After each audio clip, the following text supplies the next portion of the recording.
अपने लाडली को खिलाने के चक्कर में चौथे टी20 में संजू सैमसन पर फिर गिरेगी गाज।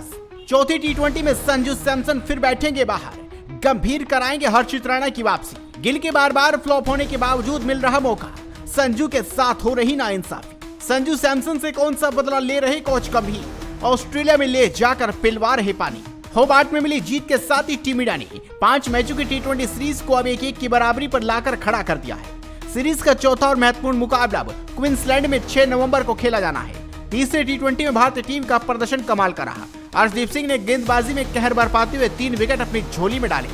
वहीं बल्लेबाजी में वॉशिंगटन सुंदर अपनी अटैकिंग बल्लेबाजी से महफिल लूटने में सफल रहे। सूर्या एंड कंपनी अपने इसी प्रदर्शन को चौथे टी20 में दोहराने की इरादे से मैदान पर उतरी। वहीं मेजबान टीम ऑस्ट्रेलिया हार का हिसाब चुकता करना चाहेगी। दरअसल दूसरे टी20 में बल्ले से फ्लॉप होने के बावजूद होबार्ट में संजू सैमसन को प्लेइंग 11 से बाहर रखा गया। संजू की जगह पर जितेश शर्मा को मौका मिला। जितेश शर्मा टीम मैनेजमेंट के भरोसे पर एकदम खरे उतरे। उन्होंने 13 गेंदों पर 22 रनों की आतिशी पारी खेली। यही वजह है कि चौथी टी20 में भी कप्तान सूर्य कुमार यादव जितेश को एक और चांस देना चाहेंगे, यानी संजू सैमसन को एक बार फिर प्लेइंग 11 से बाहर होना पड़ेगा। तीसरे टी20 मुकाबले में शिवम दुबे गेंद से बुरी तरह फ्लॉप रहे। दुबे ने 3 ओवर के स्पेल में 43 रन लुटा दिए।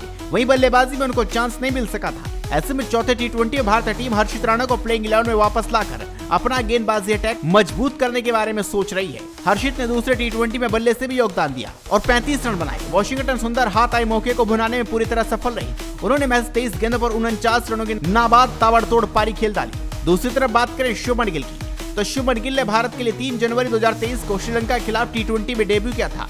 तब से लेकर अब तक उन्होंने 31 पारियों में 28.22 की मामूली औसत और 140.85 की स्ट्राइक रेट के साथ केवल 762 रन बनाए, जिनमें 1 शतक और 3 अर्धशतक शामिल हैं। वहीं जिनके स्थान पर शुभमन को ओपनिंग में वरीयता दी गई है, उस संजू सैमसन ने 13 मैचों में 34.75 की औसत और 182.89 के दमदार स्ट्राइक रेट के साथ 417 रन बनाए हैं, जिनमें 3 धमाकेदार शतक भी शामिल हैं। शुभमन गिल का चौथा टी20 मैच खेलना लगभग फिक्स है। गिल ने एशिया कप 2025 से अब तक कुल 10 मैच खेले, जिसमें उन्होंने 23 की औसत के साथ और 140 के स्ट्राइक रेट के साथ 184 रन बनाए। इनमें एक भी अर्धशतक शामिल नहीं था। लेकिन इन आंकड़ों के बावजूद उनका चौथा मैच खेलना अभी से तय माना जा रहा है, क्योंकि कप्तान सूर्या गिल को तब तक मौका देना चाहते हैं जब तक वो फॉर्म में न लौट आएं। और दूसरी तरफ संजू सैमसन है, जिन्हें न सिर्फ ओपनिंग से हटाया गया बल्कि 2 मैचों में साधारण प्रदर्शन के बाद ही प्लेइंग 11 से बाहर कर दिया गया।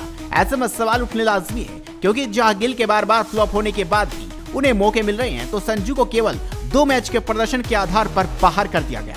तो चलिए एक नजर डालते हैं चौथे टी20 के लिए टीम इंडिया की संभावित प्लेइंग 11 पर। अभिषेक शर्मा, शुभमन गिल, सूर्य कुमार यादव, तिलक वर्मा, अक्षर पटेल, वॉशिंगटन सुंदर, जितेश शर्मा, हर्षित राणा, अर्शदीप सिंह, वरुण चक्रवर्ती और जसप्रीत बुमराह। आप इस खबर पर अपनी राय दीजिए, इस खबर को शेयर कीजिए और जुड़े रहिए हेडलाइंस स्पोर्ट्स के साथ।